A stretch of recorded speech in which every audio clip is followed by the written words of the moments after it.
बिस्मिल्लाहिर्रहमानिर्रहीम। आज मैं आपसे बात करना चाहता हूँ 16 दिसंबर योम सकूत ढाका के मुतालिक।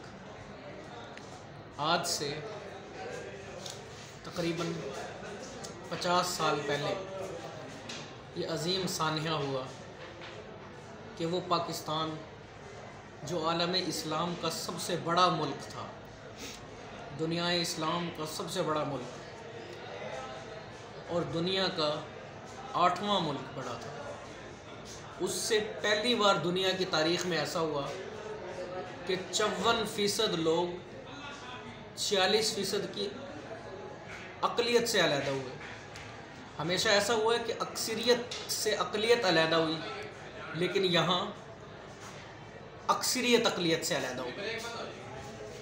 इतना दुख का समा कि मैंने कई लोगों का पढ़ा और उनसे सुना भी कि हम 3-3 दिन तक रोते रहे कि हमारा मुल्क टूट गया।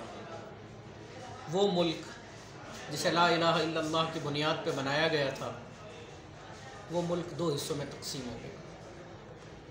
इसकी वजूहात जानने के लिए एक कमीशन बिठाया गया जिसका नाम था हमूदुर रहमान कमीशन।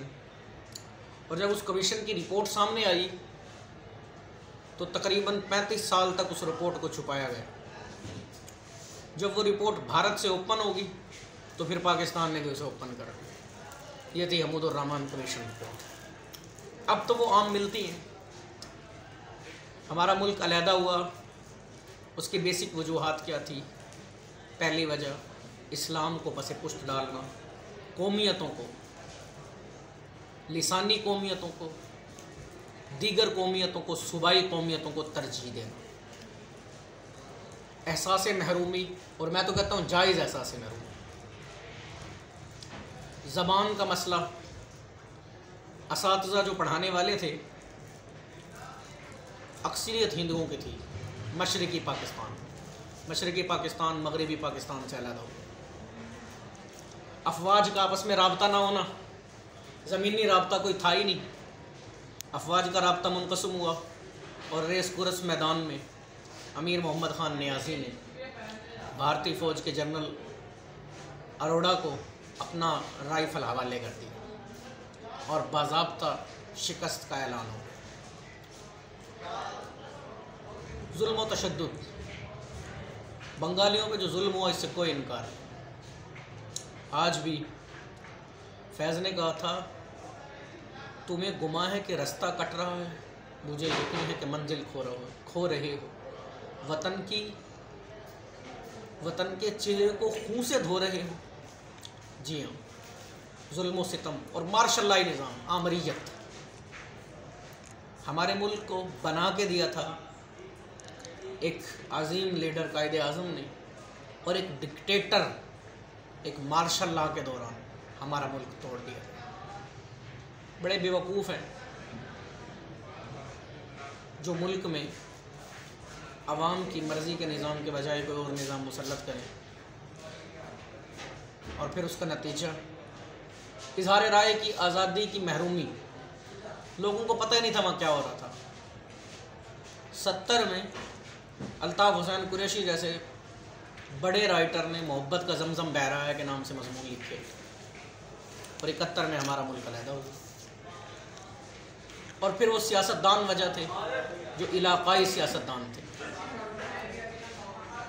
नूरानी साहब जैसे लोगों ने उस वक़्त कहा था कि अगर इलाक़ाई सियासतदान जीत गए तो मुल्क टूट जाए। और सबसे बड़ी वजह भारत।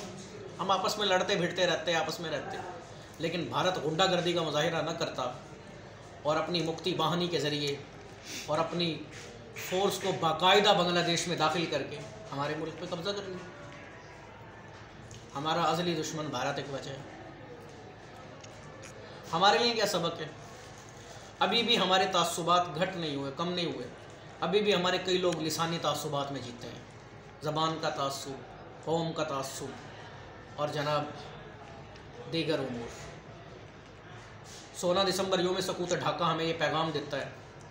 अगर हम उस वक़्त, ढाका मस्जिदों का शहर है, दुनिया में सबसे ज़्यादा मस्जिद जिस शहर में, उसका नाम ढाका है। मेरा दिल कहता था बचपन से ही कि अगर हर मस्जिद से आवाज़ लगती कि हम इस्लाम के नाम पे इकट्ठे रहेंगे और इस्लाम के नाम पे हम एक होते रहे और एक ही रहते, तो शायद वो बदकार और बदज़ात दुश्मन हमें तोड़ ना सकता। आज भी हमारे कौमी जसद को घुन खा रहा है, लिसानियत का घुन, तासुबात का घुन, नफ़रतों का घुन और अदम बर्दाश्त का घुन। और वो निज़ाम जो मसनूई निज़ाम अगर मुसल्लत किया जाए, होना क्या चाहिए? इज़हार राय की आज़ादी, आवाम के पसंदीदा निज़ाम, और जनाब हम अहले वतन इस्लाम को अगर तरजीह दें, सबसे पहली तरजीह इस्लाम को बनाएं, तो कोई हमें अलग नहीं कर सकता। आज भी 16 दिसंबर दिल खून के आंसू रोने में मजबूर करता है। आइए हाथ उठा दें हम भी, हम जिन्हें राह दुआ याद नहीं। आइए अर्ज़ गुज़ारे के निगारे हस्ती इस वतन को मोहब्बतों से भर दे। यहाँ जो फूल रहें वो रहें खिले बरसों, यहाँ ख़ज़ां के गुज़रने की भी मजाल ना हो। खुदा करे मेरे हर अहले वतन के लिए हयात जुल्म ना हो, ज़िंदगी वबाल ना हो। खुदा करे कि मेरी अर्ज़ पाक पर उतरे वो फ़स्ल गुल जिसे अंदेशा ज़वाल ना हो। वमा अलैहि इल्लल बलाग।